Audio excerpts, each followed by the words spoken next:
Okay. Think we're good. I'm just going to double check. Facebook, make sure we live. Yes, we are. All right, we are live, and it's 8:43 time. So yeah. With that being said, welcome to another episode of A Story, brought to you by the Seven Spheres of Money, DJ the Money Coach, and Duransburg International. I'm Nick Westbrooks, joined by the Queen, Astoria Stubbs. What's good, Astoria? How you feeling? Feeling good.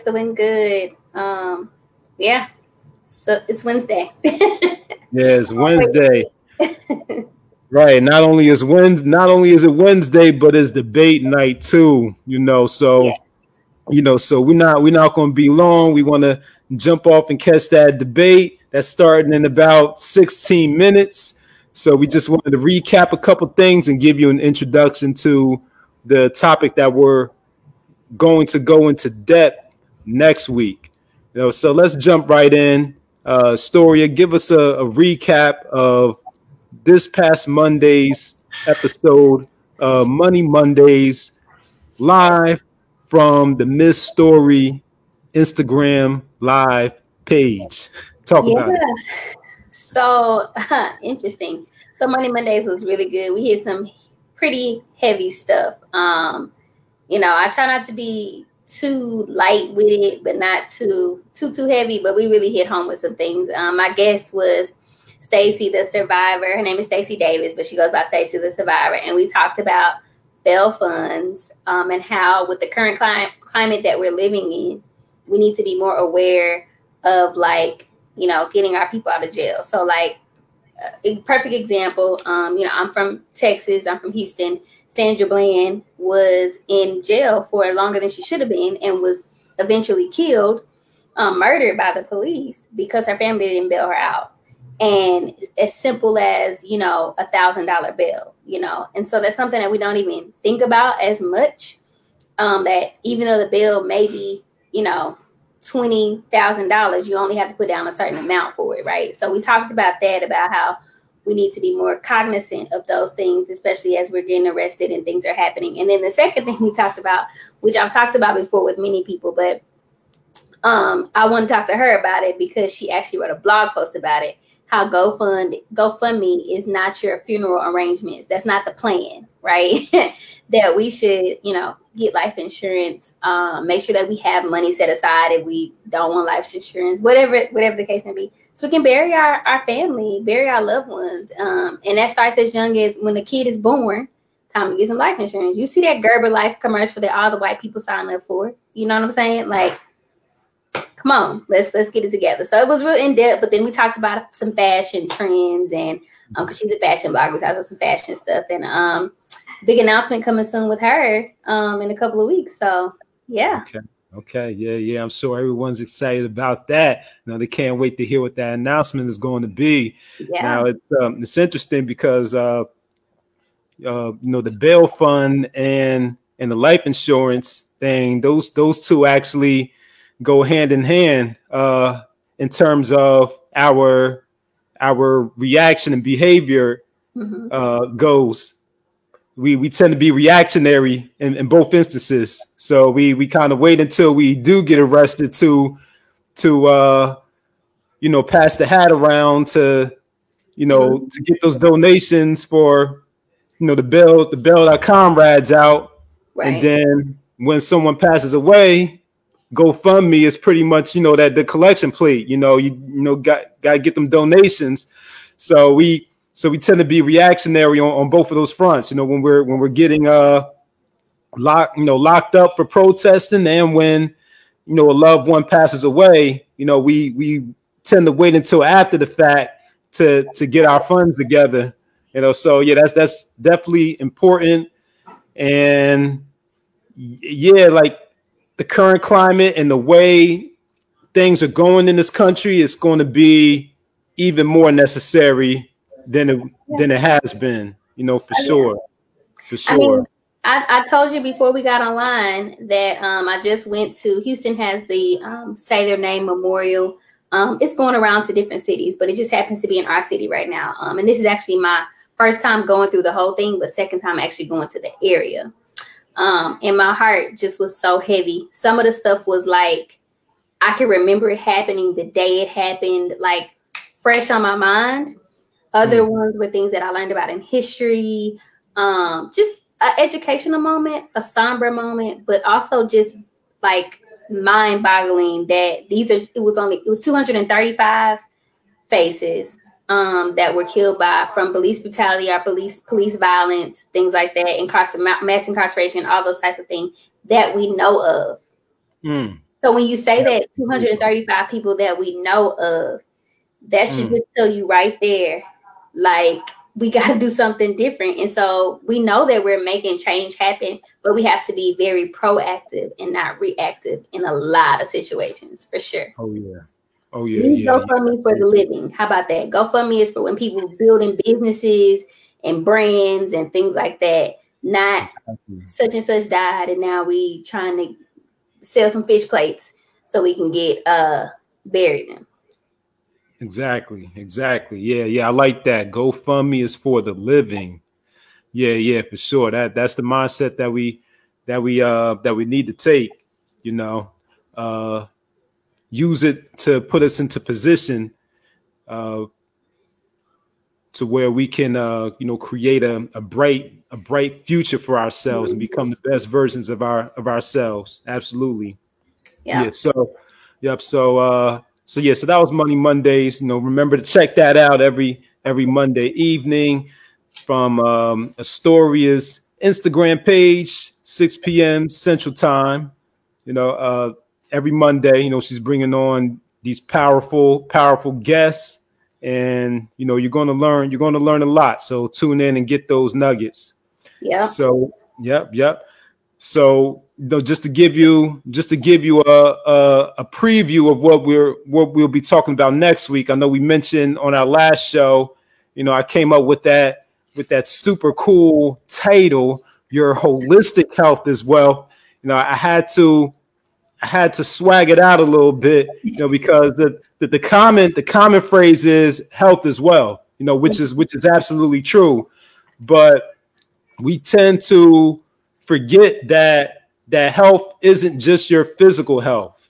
Yeah. So when we think about health, we tend to just only focus on the physical part, in terms of going to the doctor, eating right, exercising, and things of that nature. But if you're, this is Astoria, so I'm getting ready to go in. I'm gonna let Astoria talk about that. So, Astoria, why don't you tell us why it's important that we look at health holistically rather than just physical health? Listen, I was about to turn into your amen corner. It's okay. Amen corner over here. Ashe. So the reason why we and this is just really, we're not even gonna go in depth tonight, but this is the main reason why you should focus on your spiritual health before you think about your physical health. And it's because everything in the body starts spiritually. And then it manifests itself as disease in the body. And you can go do some research on Dr. Sebi, any holistic doctor that you want to look up, Queen of Fu, all of them. They all tell you the same thing. A lot of it is spiritual and mental, like emotional stuff that we're dealing with. And then it turns into disease. So my choice of holistic healing is Reiki, which is the movement of energy. So moving that energy out so you can clear out those spaces. We all know that we all have chakras. We have 7 main chakras, right? But then you have I think it's 42 other chakras in your body that pinpoint to different things in the body. So let's say, for example, we could just go from the hand, like moving inwards with our organs. So like the outside of the hand here, this can't remember what this one is, but this little point right here is like your liver, different things like that. Even in the face, points in the face designed to like your liver, your kidneys, different things that you can focus on, because that's literally where the main blood vessels, main things, the meridians flow. We'll put it that way. So most of the time it's you were sad about something, you might have been depressed, you might have been stressed out, something happened, and the body chose to attack the weakest point of what you are, whatever area that was in your body. So when people get cancer, which is why people say they can be healed from cancer, which is absolutely true. I believe it. From holistic healing and things like that, it's because of, you know, one, the holistic part, the spiritual part of removing the disease, and then also changing the way we do things with our body. So I think it's really, really, really important. I'll tell you, I had a doctor's visit every year. I get my will woman's. I have a Black doctor. Love her to death. She's absolutely amazing. But she calls me and is like, tells me, you know, oh my gosh, your blood work looks so good. I love that you're so proactive about everything that you're doing, you know, because my family has a history of high blood pressure, cholesterol, diabetes, like all this extra stuff. But I'm 33. Don't have nothing wrong with me. Never had nothing wrong with me. Uterus good, everything good, like everything good, right? And she was like, the only thing you have is a vitamin D deficiency. And it was so funny because I was like, well, we've been in the house for 6 months. We've been in the house for 6 months. What do you think? It just so happened she called me when I was in Cabo, though. So I was like, I'm sitting on the beach right now. Don't worry. I'm getting all my sun. So we good. We good. But I mean, it's really true. It's a spiritual thing. I heal my body from the inside. I make sure that I put in good things. I make sure I'm really taking care of myself and things like that. And so I know a lot of times people are like, spiritual stuff is witchcraft and oh my God, they worship the devil. Your spirituality has nothing to do with religion. You can still have your religion and still be a very spiritual person. There's nothing wrong with that at all. So that's what we're gonna talk about next week for real. We're gonna really dive into some Reiki stuff. I'm all about this universal healing. Like let's heal everybody. Everybody needs to be healed. We gotta heal from these traumas that we don't even know that we're dealing with. Like childhood traumas that we haven't even thought about. And not even just childhood traumas. The traumas of what we watch on TV every day. The traumas of being around people all the time. All of that is stuff that gets in your body and sets up as disease. Ooh, yeah. I mean, you got some stuff to say about that, and I got some stuff to say about that. So that's where you want to go with it next week. Then I got some stuff to say too. Absolutely. Give me a snippet. Give me a snippet. Yeah. I'll give you a snippet. Well, I mean, I actually went in on this a little bit on Nick's Knowledge and Gnosis when I did a solo show on Friday, and I was going in on a little bit of what we talked about on your show last week about, you know, unplugging from the media and all the negativity that goes on, you know, with it. So I was talking about it in this quote unquote reality when we're talking about, you know, the political landscape, but I was also talking about it in terms of fictional depictions of negativity in the media, such as violence. And then I gave that as an example of how we've been indoctrinated and we become desensitized over time because violence is as American pie. So it's all over. So it's not just in real life, but it's all over our entertainment, you know, in our movies and TV shows and music and things like that, to the point we become so desensitized that we can watch real life violence on TV or on social media, and we will keep on rewatching it and resharing it on social media, you know, and I'm like, and I gave the example of when the Rayshard Brooks video came out and the George Floyd video came out, and everybody was watching it and sharing it, and someone asked me if I saw it, and I'm like, no, I don't want to watch that. I don't want to watch somebody die on camera. I have no intentions on watching that because that's, I mean, we could go even further than that, and we're gonna this cliffhanger right here for next week. Think about how many times a Black person was lynched. I'm from the South. A Black person was lynched, and white people stood in mobs to watch them torture and kill someone. And then we could even go further than that.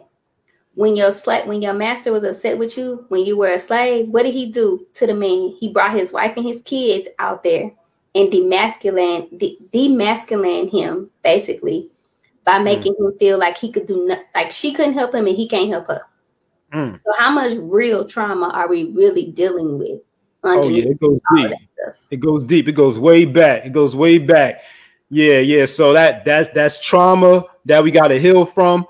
That spirituality too, because those folks they were performing rituals when they were doing all that. So it gets deep, you know. So we're gonna get into all of that.